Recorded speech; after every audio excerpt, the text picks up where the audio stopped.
we'll go ahead and roll right into our post-race media availabilities. We are now joined by Chris Gayle, crew chief of the number 11 Joe Gibbs Racing Toyota. If you have a question for Chris, please raise your hand and we'll get you a wireless microphone. We'll start up front with Jeff, then Bob, then Dustin, and make our way around the room.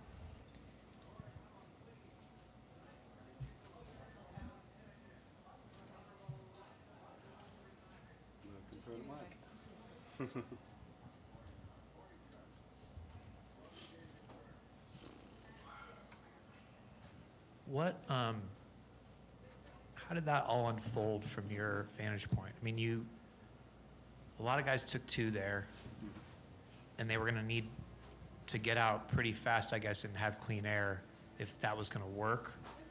And I guess probably some of them lost their buffer too when that first wreck happened, so that kind of hurt their cause. Correct. But how did that unfold from your perspective and what you guys were trying to do? Yeah, I knew a few would take 2, meaning for sure the 22, right? Like he's going to do that play. He hasn't been good enough all day to win the race any other way. So throw it up there, hope that we get multiple cautions and he doesn't have to do anything more than a short stint. I considered it because I probably had the freshest lefts, right? Because I'd almost even split the stint before. But typically here, and the fall off we had today, I only thought 2 were going to be good for at most 8 to 10 laps. Like if you've looked historically, when guys have taken 2, they've led 5, 6 laps, and that's, call it 2, 3 guys do it. Would we have 4, I think, there do it? So when we were, getting ready to fire off with 22, 23 laps or whatever, I thought it would be fun. I thought it was just a matter of, did I think we were going to necessarily have the speed to get from where we were in P8, right? They're not necessarily, but that kind of was a circumstance of the previous pit stop and how everything happened when we cycled back further. So you were kind of there. I thought if I'd taken 2, I was going to be like the 19 and was not going to win the race from that. Like it would have taken multiple cautions to do that. And I thought maybe I have the car good enough, top 2, top 3 car maybe, that I could potentially do it another way. We'll come up front to Bob. Bob Pockris, Fox Sports. You said before, earlier today to me that you never been to the Champ 4. So do you have any idea what you're going to do the next 3 weeks? I'm not going to be at the shop tomorrow morning. I can promise you that. That's not going to happen. Like it may be, I don't even know if I'll make the comp meeting at 3. I probably will. Yeah, I mean, I haven't been to the Championship 8 before this even, right? I hadn't been involved in that. I think the 12 was the furthest I went with Jones one year, in 19 maybe. So no, there's a plan in place. I know what I'll do. Like, I just wasn't sure that this was an option. Obviously, you put your plan in place and you go, okay, if I can win Vegas, then I'm going to work on Phoenix, right, for the next couple weeks. And that gives us the luxury of doing it, but it's not the same as what it was when you were building the cars before, Now we can kind of like do some more loose sim work and do some things to get ahead for ourselves so that Phoenix week is a little smoother, really. And what do you tell a guy who's been heartbroken so many times in this championship hunt, his first time going to the championship in the next-gen car, on how to handle the next 3 weeks and how to handle Phoenix? Well, I'm hoping he's going to help me with that a little bit, right? Like, he's a mature guy, like he's been through all that, right? I haven't been there, obviously. What will I tell him? That we're going to do everything we can, and we're going to leave it there in Phoenix, and whatever happens, happens, and then we're going to do everything we can on the front side to get ready. But I don't know that I have the magic formula for his heartbreak related to that, other than trying to bring the fastest car I can, which is kind of how I've approached all year. I haven't necessarily gotten into mind games and what's happened before. And when he sat down with me in the off season, he mentioned 60 wins. He mentioned trying to get to the championship 4. He never once said championship. Obviously, you elevate, your mind and what you think you can accomplish as you go further along into the year. And we've had such a good year that we feel like we should be a front runner for the championship. But I don't think it's going to change what we do. We're going to take it a week at a time and a few weeks ahead on Phoenix, and that's about it. We'll come to Dustin, then Kelly, Jenna, and Zach. Dustin Long, NBC Sports. Chris, can you, talk about his dedication or how he's still involved? I mean, this is a sport where people after 40, it passes them up. It hasn't passed him up. And I know there was the story about being in the sim this week. Yeah, about 7.5 hours this week, right? And that's way more than normal. What can you give me a sense of, from that perspective of I heard all the questions he brought in. What was his approach to that, and how might that have helped, and how is that a part of how he has the bigger success at this age when others maybe aren't? Yeah, I mean, I think he's just aware, right? And he knows that, this was the round that mattered, right, to get into the championship four. And the other ones, right, we had enough car speed, we had enough points advantage. Like, unless we have something get really derailed, we should do that, right? So I feel like he just came in this week, specifically at Vegas, that's a track that's been hit or miss for him, and came in with, like, ideas that he thought what the car would and wouldn't do for him in the past and things they've done. And so, it started out as a Monday sim session, which we typically don't do week of stuff on Mondays, but the comp meeting ended. Vegas was an early load. We needed to load and leave first thing Wednesday morning, so we wouldn't get to our normal sim session on Wednesday before we shipped the car. So we decided to just jump ahead, and we got in there, and one thing led to another, and we started talking about that, and we were running sim stuff, and it was 4.5 hours in or whatever. It's 7:30, and we're like, oh crap, we got to stop. And so I think that's just shows the level of dedication that he's got to this and how bad he wants it, right? I kind of snickered at one point. We were talking about the balance of the car there, and he was talking about I just needed a different driver or whatever, right, during the race. But I think, you saw the end of that race. I think you saw how much he really wanted it, right? Like, he pretty much decided to go get it those last 12 laps of that race, on the outside around Larson. So I couldn't be more proud of him and his dedication to it. And just, believing in himself, because I think that's the first thing you could see. He was pretty emotional in victory lane, and it was like the one thing I just noticed, he can do it. He's just got to believe in himself. He's capable of doing it, and I think we'll just take that approach to Phoenix. And can you, so you talk about the last 12, the end of the race. I can see certain things, but I'm not behind the closed doors like you. So what were the things that you saw? What are the things that you see when he does those things at the end of this race? And what stood out to you that maybe only you or your team members can see that I can't, or maybe most of those sitting in the stands aren't going to immediately recognize? I think just being aggressive going to the top, right? He had committed to getting huge runs, and he was obviously using a lot more of the tire than he would if it was going to be a 40-lap race, right? So you compare to previous runs early and watch where he was getting in the throttle, and he was definitely more aggressive than you normally, right? Denny's known for being the guy who's saving tires and not doing that, but he definitely flipped the switch when he needed to there and went as hard as anybody did, right? And I think that's the big thing that we saw that normally you don't see out of him, right? But once he got into third and he realized that he had a fast enough car to do it, he was able to close it out. We'll come to Kelly next. Kelly, CrandallRacer.com. Excuse me. Chris, first off, you've been asked many times this year, what has all this meant, the wins, the way this team has performed this year. Can you now, I know it's still fresh, but just put into perspective all of this now and getting to at least the championship race, which some in this sport have said that's maybe the bigger accomplishment with this format than winning the championship. Yeah, you just mean my perspective alone? Yeah, what all of this means to you.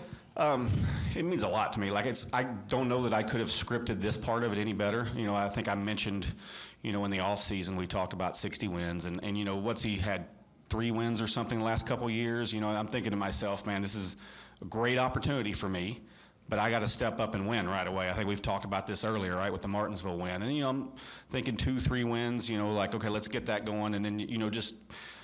I think it just gets steamrolling where you realize that, like, you reset your expectations each time. Because, I mean, it's been an incredible year for me. Like, we've talked about this. I've been with rookies. I've been with lots of young guys and kind of watching that, watching them mature, but not in the position to be able to go and have a season like this where you just capitalize on a lot of them, whether it's staying out on tires at Dover. You just get yourself early wins, and then you can be aggressive in certain spots to where you go and stack those wins where maybe they were coin flips before if you'd had to play them different without a win. So for me, it's been amazing, and I'm trying to enjoy it, right? Like, I'm 23 years into this sport, 24 years into this sport. I kind of laughed. The pit crew guys, we have a pit crew meeting on Tuesday mornings, and each week they have a guy come in and tell them kind of like it's one of the pit crew members, their life story, how they got to Joe Gibbs Racing, how they got to the race team, and it was my turn last week. And I kind of gave them my whole transition from being a kid, 12 years old, all the way to Joe Gibbs Racing and where we are today. And I thought about that on the way in this morning. I thought, 17-year-old Chris Gayle would have killed for this moment, to just be a part of it. And then to kind of sit here in victory lane after this, the one thing I've said is I'm going to enjoy it. You know, I'm going to just soak it in and enjoy the next 3 weeks, lay everything I can out for Phoenix and move on. Gabe Hart loved that story, by the way. He mentioned that in victory lane. The second thing, as we look to Phoenix, Joe Gibbs Racing in the spring versus Joe Gibbs Racing in the fall when they've gone there trying to compete for a championship has been vastly different. So Yep. You coming in with this fresh perspective, can you change that? Or what do you take from what you experienced in the spring with Denny that you guys can carry over to the fall to give him a better shot than what he's had there in a championship race before? Yeah, I don't know that any one person necessarily is going to change it. It takes a lot of things going on, but I think that the unique thing is the tire changing. You know, right? We had the option tire in the spring, and that's how we all ended the race on the option tire. That's a softer tire, and you know, the left side's a little bit different this time, but that is the Martinsville tire. That is, you know, a lot of the short track tires that we've run. So I feel like that's going to be different, you know, allowing Denny to do a better job with managing that tire. So I think that's going to be what's different for us this time. Before we roll into our next question, we've now been joined by Joe Gibbs, owner of Joe Gibbs Racing as well. So we'll take questions for both of them, and we'll come down here to Jenna next.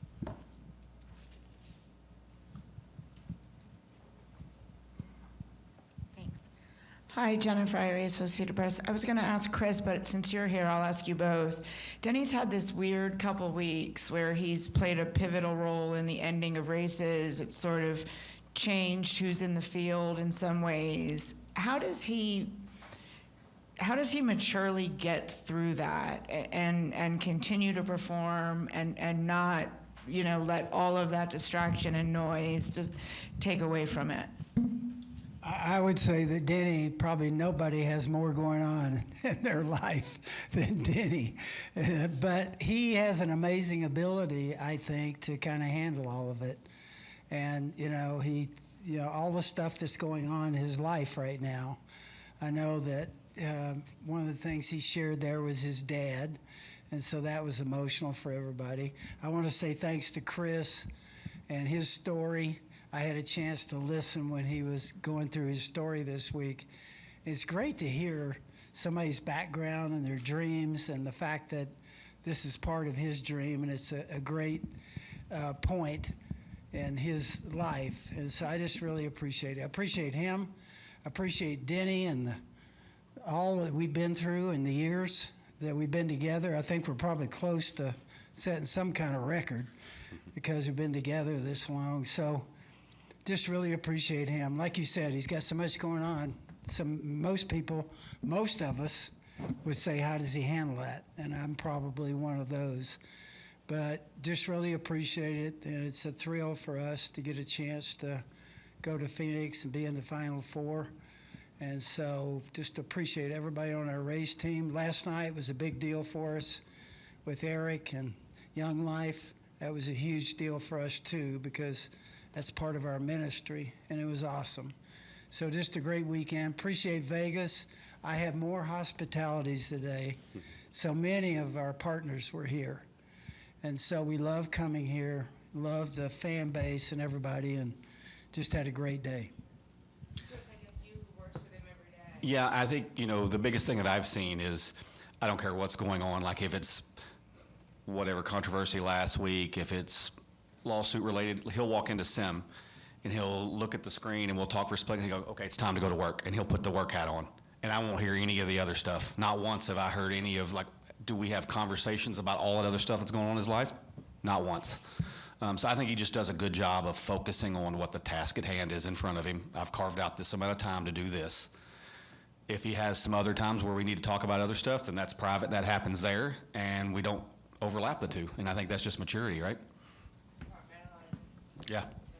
Thank you. We'll continue on with Zach, and then we'll come up to Jerry. Zach Sterniolo, NASCAR.com. Chris, first for you. Denny's accomplished a lot in the sport, but to hit 60 this year in particular required a new level compared to the past years in this car. From your perspective, why has this year been the year that everything clicked for him? You know, I really wish I knew. I think that probably things changing for him allowed a little different perspective for him where he felt like he had to be more a part of it and help. That's just my gut. He hasn't said that to me. I'm just watching, right? And I'm watching what he does and how he tries to be a part of it. But I'm also doing that without living through the previous experience. So I don't know for sure, but I know that whatever I've asked him to do, he's done it, never questions it. If we want to, cut something short, come back a different day and do it for a reason, he's like, yep, I'm all in. So I don't know, I wish I knew that magic part of it, other than it just seems to be working where we focus on the car. We listen to what he talks about. There's a little process in place, and we just kind of keep whittling on that and making it a little better each time. Coach, for you, Denny hitting that 60-win milestone sets him into the top 10 all-time wins in the sport. What have you seen from, it's been 2 decades of him driving your cars now, from where he was entering the Xfinity Series those 20 years ago to where he is now? What have you seen from him that has allowed this kind of growth and success? Honestly, I would say that probably one of the biggest changes in a personality is when Denny first came to us. He was so quiet. You had to try and get him to talk. And today, look at where he is today. And it's been so interesting to watch that, over the years. I think part of it is maturing. I do think one of the changes, too, is family and everything he's got going there with Jordan. But I think it's just one of those things where somebody matures, becomes a father, and takes on a huge responsibility, has his own race team and all of that, and probably causes somebody to actually change their personality. And certainly I think Denny's gone through one of the biggest changes of almost anyone I know. We'll come up to Jerry in the front next.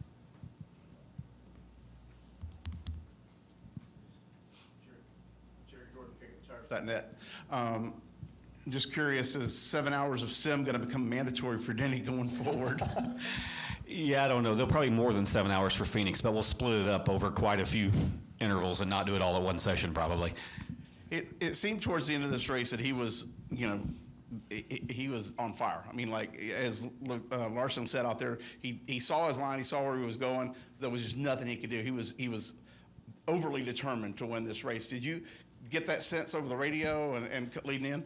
Not necessarily over the radio, right? Denny's pretty quiet normally. I'll be surprised. You can, even talking to him outside of the car, you don't get a whole lot of, excited reactions, or at least not, I don't anyway.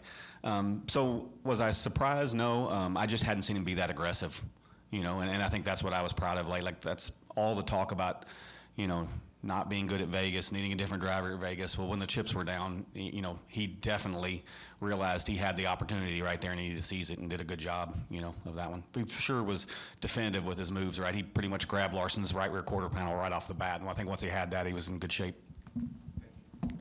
We'll come up to Jonathan next, and then Jeff.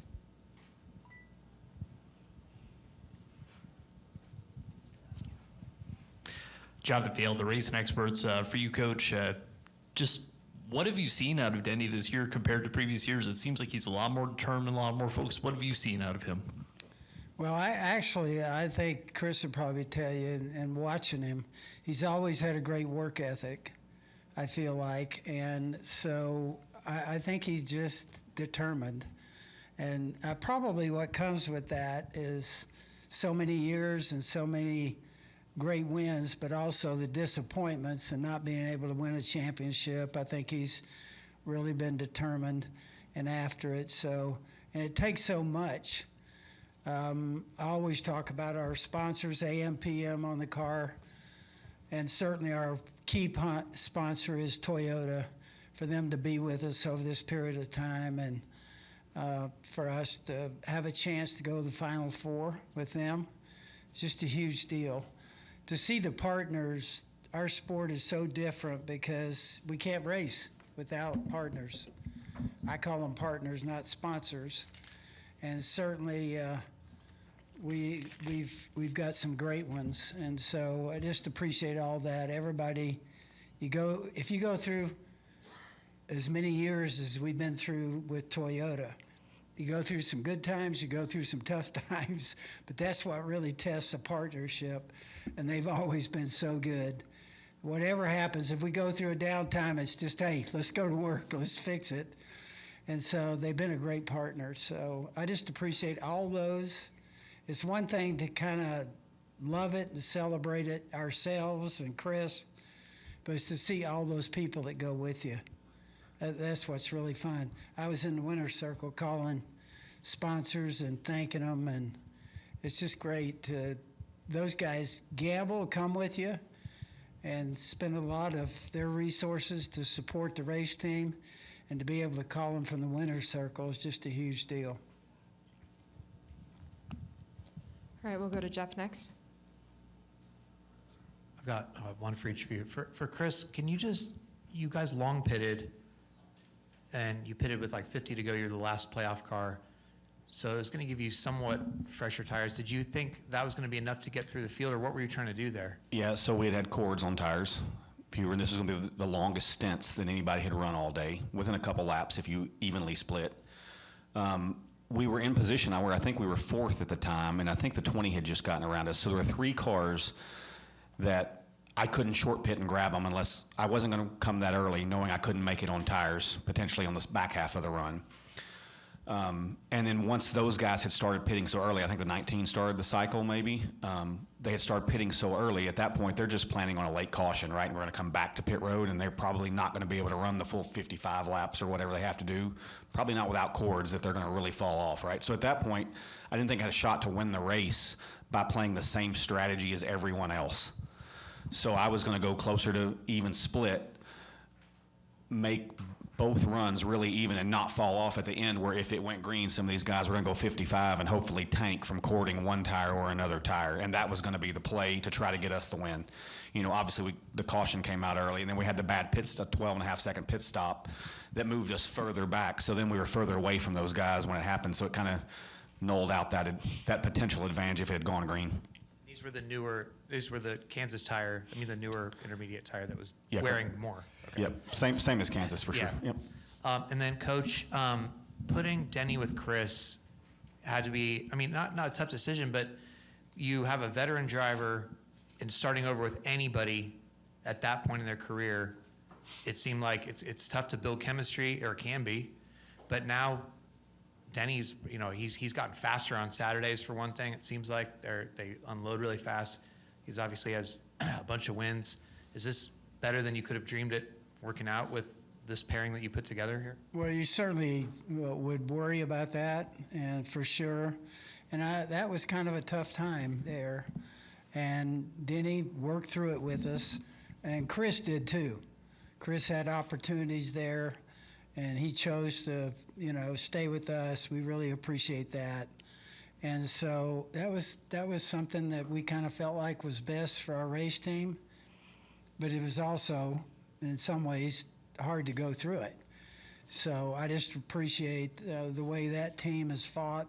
Chris has led them. Denny's been all in on it, and they make something special out of it, and certainly today was special.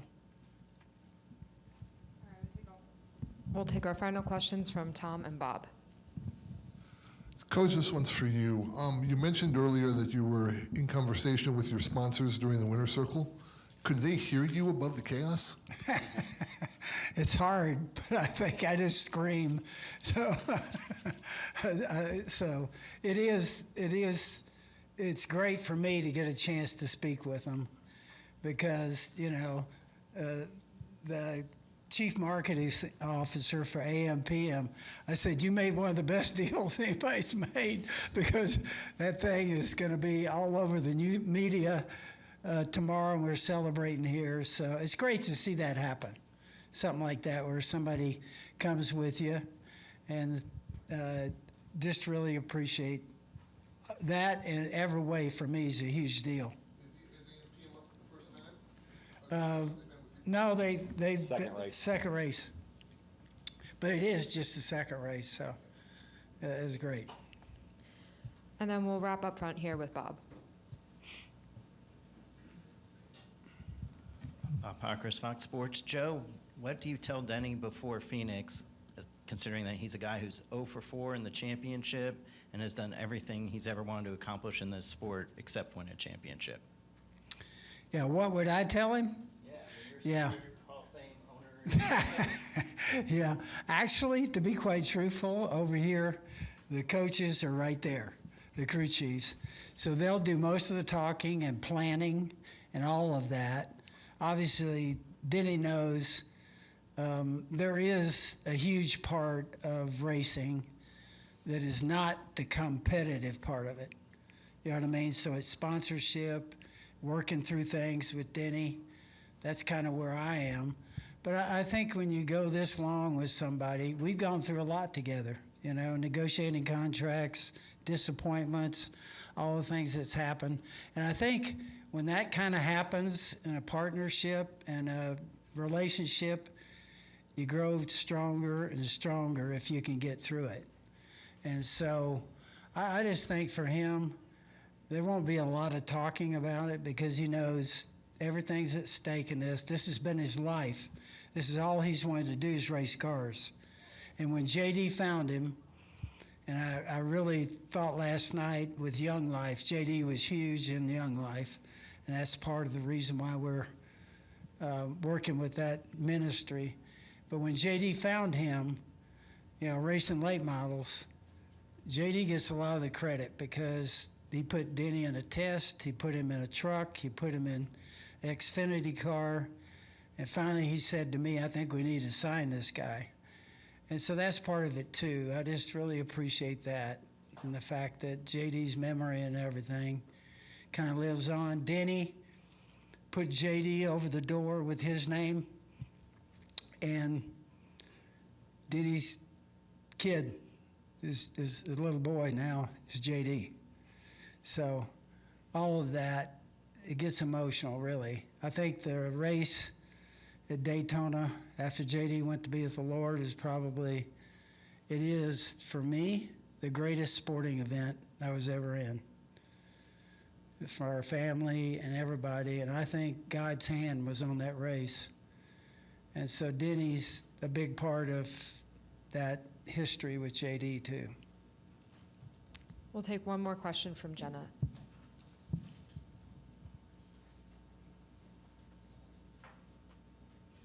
Coach, you made it a little easy for me by bringing up JD. You have 2 Hall of Famers in Bobby and Tony.